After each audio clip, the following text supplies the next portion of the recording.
This is Gary Atencio with CNTV, and today we're in Texas. I'm here with Nancy Cotten. For years, this autism advocate has been passionate to help parents make life easier for children and families. I'm joined here with Nancy. Thanks so much for joining us here today. Oh, thank you so much, Gary, for having me. I'm going to start off a little bit about yourself. You were formerly educated at University of North Texas in elementary education. In your career, you served Baylor All Saints Medical Center for nearly a quarter of a century. You are an entrepreneur, financial educator, and autism advocate.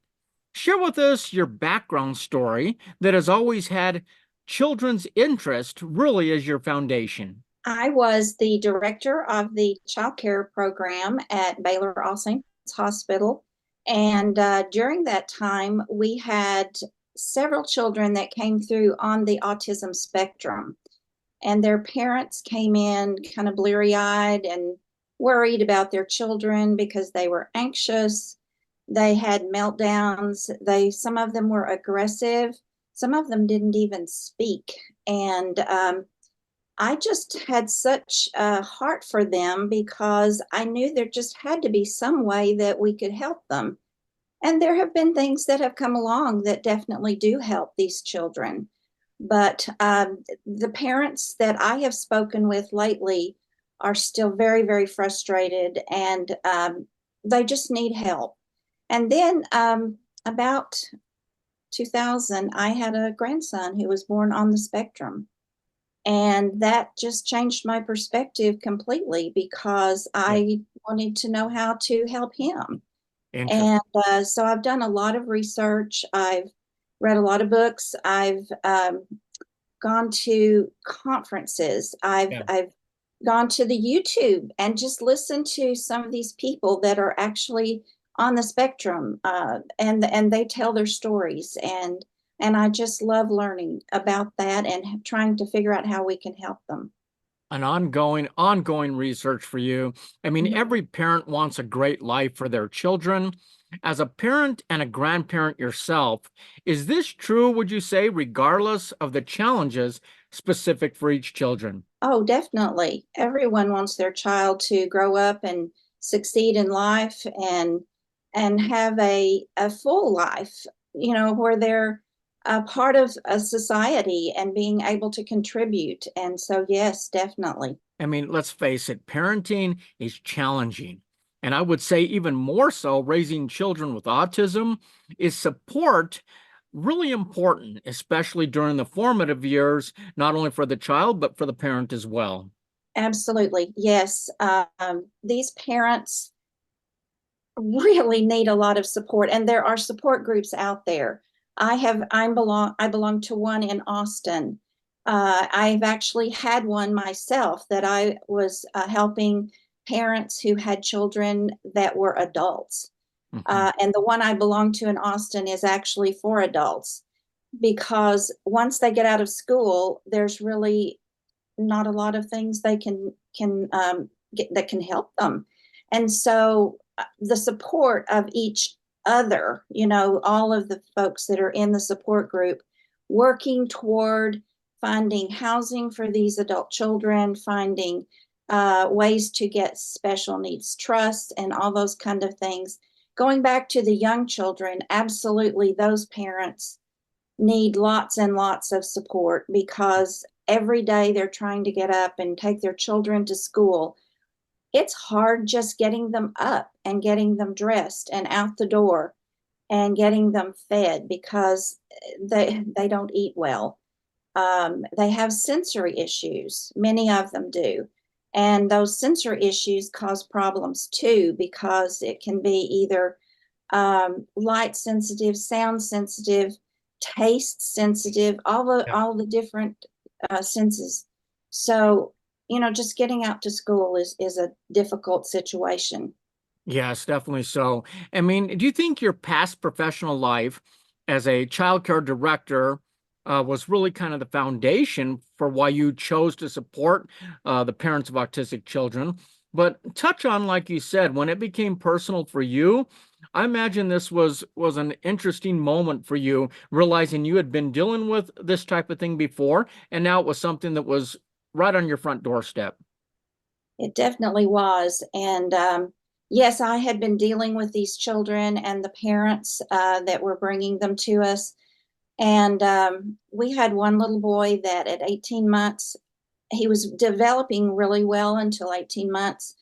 And then all of a sudden, he just shut down. He couldn't speak. He couldn't do the things that the normal developing children were doing. And I have kept up with him actually along his parents' journey, and he is an adult now. They have gotten every kind of therapy that you could imagine for him, but he still does not speak, and he is still cannot work or anything like that. Wow. When my grandson was born, um, he was a kind of a difficult baby. He cried quite a bit, but a lot of children do. But as he began to develop, he had this echolalia. He was echoing what people were saying, and he had a lot of sensory problems, and especially sound. If anyone spoke loudly, he was very upset about that. And so we began to realize there are too many things that show that he could be on the spectrum. And he has never been diagnosed actually, but we know he is because of a lot of the things that Yeah. he I mean, is showing us. especially in your line of work, you're able to see those signs. I mean, what Yeah. are some of the signs of autism that a parent may see or maybe can notice? You talk about echoing and that type of thing. Share with us a few others that maybe people can look for. Okay. Many of these children do what we call stimming. That might be flapping their hands or turning around really fast many times. Hmm. They are they some of them don't speak. Obviously, the things like potty training is really difficult for them because somehow the signals are not getting from their brain to their gut where they need to be able to control that. Um, Lining things up is one of the things that we look at too, because every one of these children just about likes to line things up. And so those are several of the ones that I can think of right now. There are many, but yes, those are fun. I mean, the earlier a child is diagnosed, is it better so that it will be able to get services to help develop kind of a plan for them? Oh, yes. And they need to start as early as they are seeing signs. Um, we have a group here in Texas that actually starts at birth. We don't always know that they're autistic at birth, but they come into child care centers. They did to ours and work with children until they get to be 3. And they can see signs that point to autism. Uh, Pediatricians actually do a lot of this whenever the children come in for their yearly checkups or their 6 month checkups. And they're seeing these milestones that maybe are not being met. And so they can actually help their parents to realize what's going on. And, they don't want to necessarily say, okay, they're autistic because a lot of children just develop at different times. But um, there are definitely things that we can look at even at 18 months old. So And really during the formation years, those checkups are critical. You they can are. see how they're hitting those milestones. I mean, Mhm. you now help others by providing practical tools and tips to help their children with everyday life, like sleeping, diet, anxiety. I mean, are these are probably all common challenges that these parents and children are experiencing, I would say. Absolutely. And there are a lot of ways that they can help these children. There are things they can get to increase the serotonin in the brain. They can help their children with their diets by getting things like there's fruit and vegetable gummies that they can use. And sometimes they won't even take those. There are patches that actually give children nutrition that they could even put on their back and the child can't even touch it. So there are ways that we can actually mitigate a lot of these negative aspects of these children on the spectrum. Wow, so many different ways that we keep finding to help these children. That is fantastic. Limited speech, no speech, sensitive to loud sounds, poor eye contact. I mean, just one of these challenges I would think can be overwhelming, but to experience multiple, I would think can cause a meltdown, not only for a child, but even for a parent. Is that what Absolutely. you have found? Yes. And even our adult people that are on the spectrum can have meltdowns. And one of the things that I discovered when I was listening to YouTube um, bits, from especially girls were not diagnosed for years very easily because all of the instruments were geared to boys. And girls can mask what they all of their negative things. So when they get to be teenagers and the hormones begin to arrive, and then you add the autism component to that, and these girls really do have a hard time. And some of them, they just they can't even function many days because they are so upset. They're isolated because the society doesn't want to include them.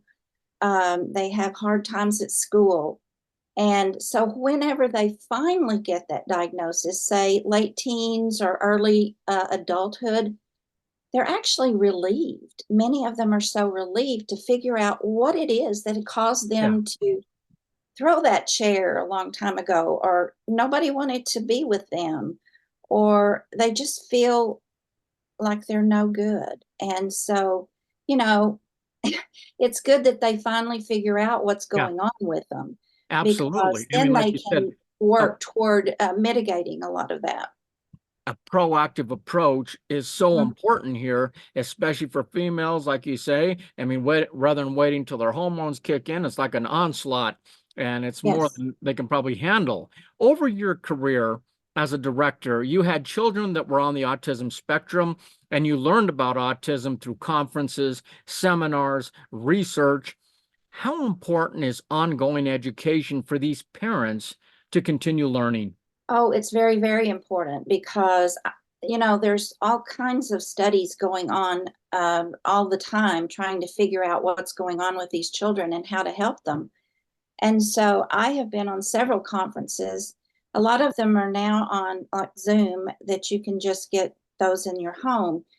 And so much good information that parents can use to help their children. And so I would recommend them doing that as much as they can because I have just been almost gobsmacked because I had no idea some of the things that could happen and be and do. There is a gentleman, a doctor, his name is Nemechek, and he has a protocol for these children. He says that they need olive oil every single day. They need omega 3s. They need inulin. And he also has I'm not sure what to call it, but it's something that they put on their ears and it kind of, the sound and all stimulates the brain. And some of these children begin to speak with that. There are other things, there's some patches that actually um, help with light wave and stem cell regeneration, and those are helping. There's also something that helps to get the toxins out of the children's bodies. And we find that whenever the toxins come out, that the brain works better. So these children, whenever they take this supplement, it actually helps them to speak and actually helps them to get potty trained, to do all kinds of things. So I've just learned about so many different ways I that mean, these children can be helped. Some of these breakthroughs probably seem like miracles to these parents. To see Mhm. something like that where you're working with their ears and all of a sudden they're able to speak, that's incredible. You share strategies to help other families with children of autism. How does this blend well with your other passion of helping teach financial literacy, would you say? Well, I realized as I was working with some of these adult autistic kiddos and their parents that it is so very important for them to have a special needs trust. Once these children are diagnosed, they are able to get government resources. But if parents have money that they want to leave with their children, um, that can actually diminish the government resources. So if you have a special needs trust, that protects the money that the parents have, and they may have a life insurance policy, or they may have saved for this particular thing whenever they leave this world, so that the children have a little bit of extra money. The government doesn't give you very much. And so they really do need this money for incidentals or a better housing arrangement, or anything that would make their life better. So as I thought about the special needs trust, I thought, oh, okay, let me see what I can do. And these parents really need help with financial literacy too, so that they know how to save or get a life insurance policy, or some way that they can provide for their child after they have left this world. And we never know when we're going to leave this world. So it really, parents can be very shrewd if they Yep. do You that bet. early in the child's life, even a young child, because they could be gone tomorrow, and that child is going to have help. I mean, these parents are so focused on their everyday living that they're not even sometimes thinking of the future or possibly Exactly. leaving their children. So this is great for them to understand that what they pass on will be passed on properly. Are there lawyers who specialize in this type of area? And do you assist in helping them kind of find those lawyers? Yes, yes, there are. And I do have access to a lawyer that is licensed in every state. So if someone needed that lawyer to help them with the special needs trust, then I have that referral for them. Excellent. I mean, obviously, the passion simply for teaching others is what you've always had. I mean, Mhm. you can help parents or anyone to learn more about money matters. How do viewers get more information on that aspect of it, the financial literacy part as well? I actually have a website that provides some ebooks for that. I'm not sure how to get that to you, but it is a website that has three ebooks. We can One that is about 30-minute read, another one that's about an 8-minute read, and the other one is about a we 2 can minute we can read. put that on the bottom of the screen right there. My Okay, team will put that on there so the viewers will have that as well. I sure. mean, Nancy, what began as a professional career soon became personal by Yes. helping parents of autistic children learn how to lessen the chaos in their lives. Hmm. Is this rewarding work for you? Oh my goodness, yes. When I help someone, it makes my life feel worthwhile. And I'm a grandmother. I am mid 70s. I don't have to do this, but I feel like I'm in good health and I have more years to give. And so my heart is full whenever I'm able to help. It's crazy. I think you have definitely found your calling. The career was the foundation for it, but really, this is what your passion is on a daily basis. And we're definitely honored to share that story. Viewers, let's take a look at the bottom of the screen right there. What you're going to see is our website. On the website, you can see some great products on the site right there to help with challenges that you may be experiencing with your child. The webpage to learn more about financial literacy is also right there on the screen below. Once again, that is Nancy Cotten, autism advocate. Love, hope, accept. This is Gary Atencio with CNTV. And if you don't know, now you know.